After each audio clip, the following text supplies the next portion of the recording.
Hello, everybody. I don't know if you've noticed, but as soon as it comes to food, there's a guy showing up with a strong French accent to tell you what to do. So I'm this guy. Well, to start with, how many of you have tried the salmon today? Show of hands. Okay. How many of you knows where this salmon come from? None. Okay, that's normal, no worries. That's my job, that's supposed to be. I've got your back here. But how many of you even ask yourself, where does this salmon come from? Well, 4. That's not bad. Actually, not a lot. And that's where you are not contributing to the bringing resilience in the food supply chain. And I'm going to tell you why. First of all, I mean, some years ago, my oldest boy came to me, and he was 7 years old, and he was quite upset. And he said, I'm very upset, Dad, because at school, I had to tell my teacher that I want to be a policeman. So I was like, what's the point with me? What is to do with me? Well, he said, I was asked by the teacher, I mean, we were all asked by the teacher, what do you want to do when you will grow old, when you will grow an adult? And all my friends say, I want to be a policeman. And I was about to say, I want to do just like my father. So, because he looks so passionate, it looks so cool, he's traveling a lot, he's meeting a lot of people and so forth. So I was about to say that. But then I realized that the next question would be, what's your father doing? So I gave up and said, I want to be a policeman. So you can imagine, he say, well, what's your job, Daddy? So then I realized that I had to explain my little boy something that even my father is still trying to understand, I think. So I tried to take it very, very easily. And I told him, well, I think I'm trying to understand where the food comes from. And he was in this why age period, you know, he's always asking why. I'm sure you went through that. So he asked, why do you need to know where the food comes from? Because I told him, well, maybe because we want to make sure that we have safe food for everyone. And he said, why is that? We don't have safe food for everyone. Well, I said, no, well, some people are very concerned that the food is not safe, sometimes. And we don't have food for everyone, indeed. I mean, there's 1 billion people, almost 1 billion people starving to death. They say, why is that? I mean, we cannot produce enough food. Say, yes, we can actually produce enough food for everyone, by large, because we are wasting 50% of the food that we produced. But we don't. They say, why? Well, I think because maybe the food supply chain is very disorganized, trying to make it easy. And he said, but why is that? And then I asked myself this question, why is such a critical supply chain so disorganized that we cannot even feed the people on this planet? And actually, the answer to me was, it's outdated. The food supply chain is totally outdated. It was designed in the aftermath of the World War II in the 50s, in a world of 3 billion people willing to eat, and that's all, having a very low level of education, eating mainly starch. And we are now in a world of 7 billion people, with people willing to eat meat, having a very high level of education and understanding. And we are using still this supply chain based on the same old thing. And it's not working. It's not working efficiently. And do you think that this old supply chain can be efficient enough to feed a world of 10 billion people? And the answer is clear. The answer is no. So that's the food supply chain. It's, I mean, no need to go into the detail, but it's very complicated. There's a lot in it. It's much more than food. There are services, there are auditors, there are machines, utilities, and so forth, chemical products, way too much. And it's very complicated. It's by far the most complicated supply chain in the world, and the most critical as well. So, and what do we expect from this supply chain? We expect a lot of things, actually. We expect the food to be safe. We expect the food to be healthy. We expect some kind of ethical process. Animal welfare is growing a bigger concern for everyone. Sustainability, and so forth and so on. And we are here to audit that and to verify this. I mean, that's our job, in fact. And that's very demanding because the food supply chain is under a very, very high pressure. And there are 6 main reasons for that. Biggest one being population growth. If I tell you Cardiff, do you know what is Cardiff? No, I mean, not, this is Wales. No, it's a city in Wales. But in relation to population growth, every day on Earth, we have the equivalent of the city of Cardiff to feed, in addition compared to the previous day. So every day on Earth, there's a new Cardiff to be fed by this food supply chain. Every day. 300,000 people. And these 300,000 people who comes in addition to these 1 billion people starving to death, they are willing to eat meat, which is 30 times more demanding than any other crop or starch. And so that's a problem, 300,000 people. In the next 50 years or so, if we want to feed all this new population and to feed everyone on Earth, we will have to produce as much food as we ever produced as human beings. That's a challenge. And do you think we can make it with a non-efficient supply chain? The answer is no. So, and not only this population is growing fast, but it's not well balanced. Look, we have more people living inside this circle here than outside of it. So it's very unbalanced and it's very complicated. That's a global issue. Food fraud, second biggest concern. It's growing very much. A bit like, I mean, to me, food fraud is, first of all, it's incentivized by the fact that food is to be a very affordable product. As soon as you are lacking food, if a society is lacking food, there are social tensions, and the government is very efficient, as all governments, at keeping the food prices very low, because it needs to be affordable food. So that's a very strong incentive to food fraud. And innovation is very, very strong here. Innovation is very strong, and it's a bit like doping in sport. I mean, we are always late to the new innovation. The testing and industry is always late to the new innovation. And that's why we have the melamine issue and all these big food scandals. Global food system. The food is a very, very global system. Talking about salmon once again.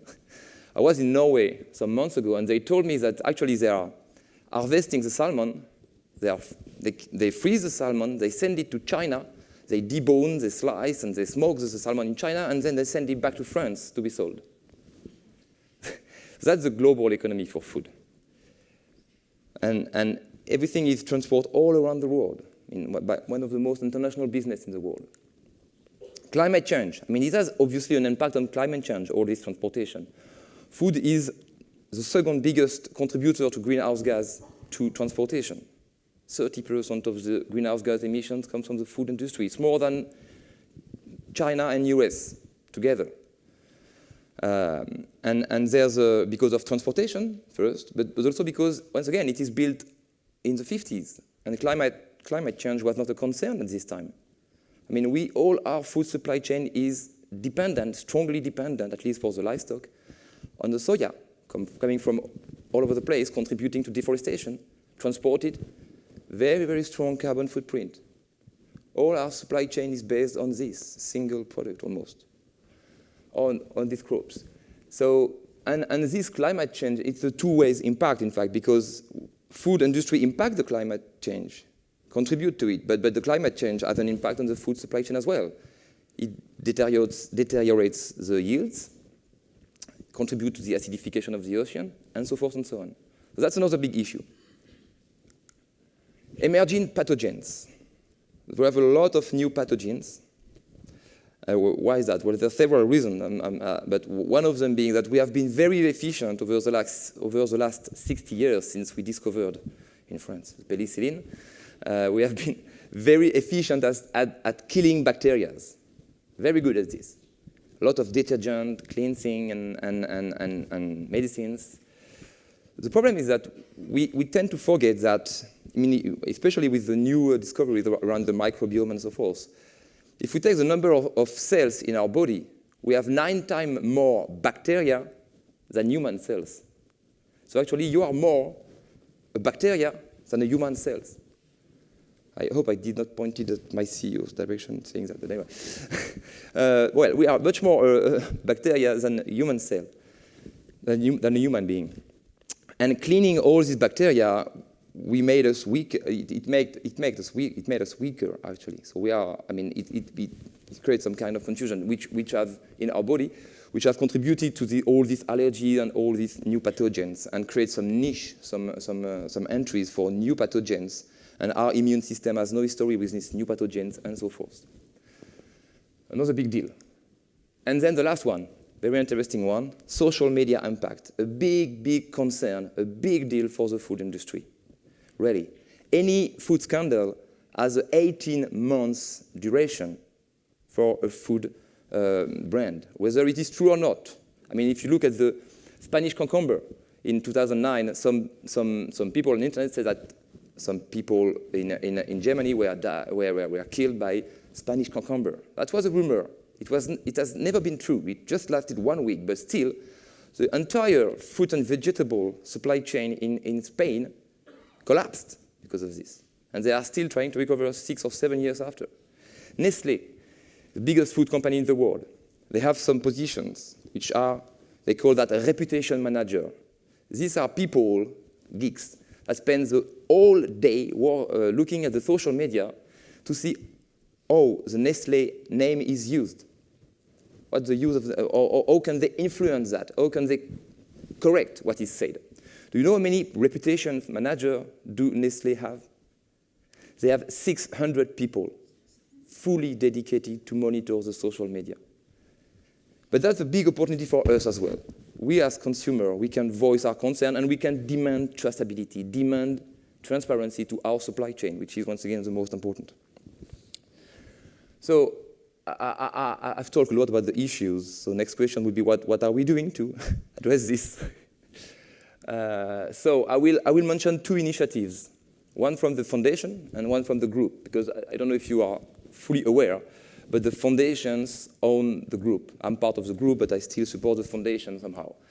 So I'm very happy with this one. The foundation, for the first time in its history, I think, has awarded a grant purely related to food, well, sort of, to make it simple, because everything is very complicated when it comes to the foundation. To make it simple, they want to contribute to grow seaweed in the North Sea, in offshore wind farm areas. And it's mind-blowing. Seaweed is a magic element. Seaweed contributes to 30% of the greenhouse gas absorption. The more you will grow seaweed, the more greenhouse gas you will absorb. Seaweed is a 3-dimension culture. You can grow it this way, you can grow it this way as well. It needs only salt water and light. With only 2% of the ocean, 2%, dedicated to the seaweed production, we could feed in protein 12 billion people without any need of animal or vegetal protein. Can you imagine that? Amazing. So, but what's the point with this? The point is that maritime space is a very competitive area. So there's a lot of things going on there. The tourism, fishing, transportation, energy, and so forth. There's a lot of things. So it does not belong to anyone. So it's very hard. So we are supporting this definition of safety and how to use this piece. But if you think about it, we have 1 billion people starving to death today. The planet is covered, 70% of the planet is covered by the ocean, which contributes to 3% of our food. That's the solution. I mean, let's use that. And I mean, I could speak hours about seaweed now, thanks to the Wageningen. So we have this pilot with the Wageningen University there around here today. It's a very mind-blowing one.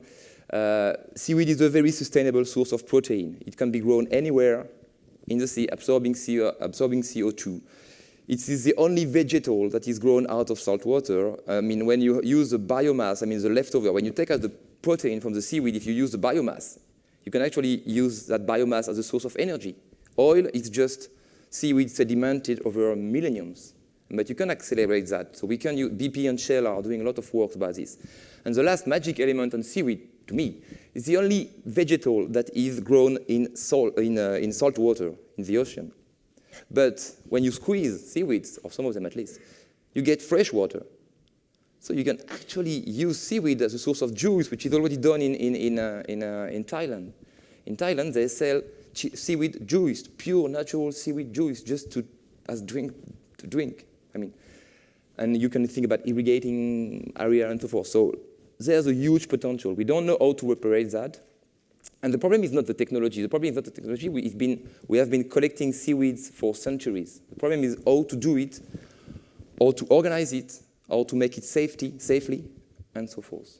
That's a very amazing project. I think the foundation was great into investing into that. Now, let me move to the group initiative. But first of all, I want to talk about Buba. This guy here is Buba.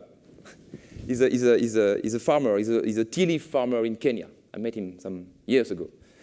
Buba told me his story, and I want to explain here why connectivity is key for each part of the supply chain. Buba is a tea farmer. He told me that he lost a couple of children out of starvation some years ago. The process is the following. Buba is collecting the tea leaves twice a year. Then he rents a truck, and he drives to the next exporter. But the next exporter is full. I mean, he has rich capacities. So he cannot absorb the production from Buba. So Buba has to pay a little bit more to go to the next exporter, who is full as well. So he goes to the next exporter once again, full as well. And then he decreases price. He pays more. At the end of the day, he managed to get rid of his production, of his tea leaf production, for nothing. Then he still has to pay for the seeds for next year, for the truck, and to feed his family. He goes to the bank, and he cannot read. He cannot write. He's totally illiterate. So when he goes to the bank and says, I want a credit, or they say, no, where is your production? Where are your records? What are you doing? We have no proof of anything. No access to the bank, no access to the credit. So what happened to Buba is that Vodafone and USAID, they had a partnership, and actually Nestlé did exactly the same in Central America. And they proposed to Buba a simple cell phone with an application on it. And this guy, using this cell phone, he can localize which exporter needs his production. So he goes straight to the exporter the right day, because the day the price is higher. And then he can sell his production at the expected price, and he can record on the application the amount of the transaction. So he can go to the bank and say, look, I've sold that much tea. And the bank says, okay, fine, we grant you a credit. I mean, it's 20 euros, it's nothing, but we know that microcredit is the way to survival in these countries. So, and then he goes to the insurance and say, well, no, I have a bank account, I have a credit, I have a production. No, look, it's all here. I want an insurance so that next time there's a heavy rain, not all my family will die. And that's working. That's working. That's for real. It's called Connected Farmers. It's an initiative from Vodafone and USAID. And it's, once again, Nestlé did the same in Central America, and for one reason, just to make the supply chain more resilient, because they understood that the connectivity is key. There's a leapfrog of some people moving from nothing to the mobile phone. So we are trying to do something quite related to that, in fact. We have to change too. We, as an assurance, giving assurance, delivering audit, we have to change. It's been 30 years that our business model has not really changed. We are still spending 70% of our time reviewing documents on sites. We are still spending 50% of our costs are related to travel time, travel cost. We are lacking auditors. We are lacking inspectors to verify food. We cannot meet with the demand, even in the developed area. Even if in Europe, we cannot meet with the demand. There's way too much control to be done. There's way too much audit to be done. So we cannot deliver what is requested, and not even talking about the emerging area. So we have to change, and we have several projects ongoing, but we design one project would be to connect all the food supply chain, to register all the food supply chain. We are not the only one. I mean, we have partnered with a company called Green Fence. They are a technology platform. They are a Silicon Valley-based company. They created a big project. They are working with the United Nations, with Nestlé, with Coca-Cola, with a lot of the big brands The United Nations has launched, I don't know if you are aware of this, a big project called the Blue Number. The Blue Number has an objective to allocate a single code for each and every farmer or food SMEs all around the world. A single code, just like you have the single barcode, the GS1. You have a single number for all the farmers in the supply chain. So we are trying to implement that global food system with them. Because that's the situation today. I mean, the situation today is totally outdated once again. If you are, take you, it's not you, it's Nestlé, in fact, here, a big brand. You have a clear visibility on the first tier of supplier. You know who they are, and you know what they're doing, and you can expect them to go through, to undergo an audit, or a control, or whatever, or verification. But you have very little idea about what is the second tier of your supply chain. And once again, it can go up to 10 tier. And besides the second tier, which is very partial view, all the food brands knows and came to the conclusion that they have no visibility beyond that.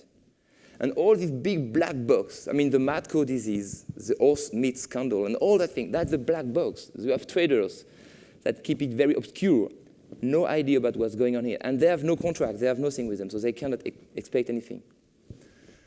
So this big black box is a problem for us, and these people, they cannot afford for an audit. So what we are trying to do is to create a global platform, just like LinkedIn, a big platform for free. Each and every farmer or food producer in the world can register for free in that platform, saying, I'm producing this, I'm supplying my stuff here, and I'm sourcing my things here, and I'm supplying these clients. That's it.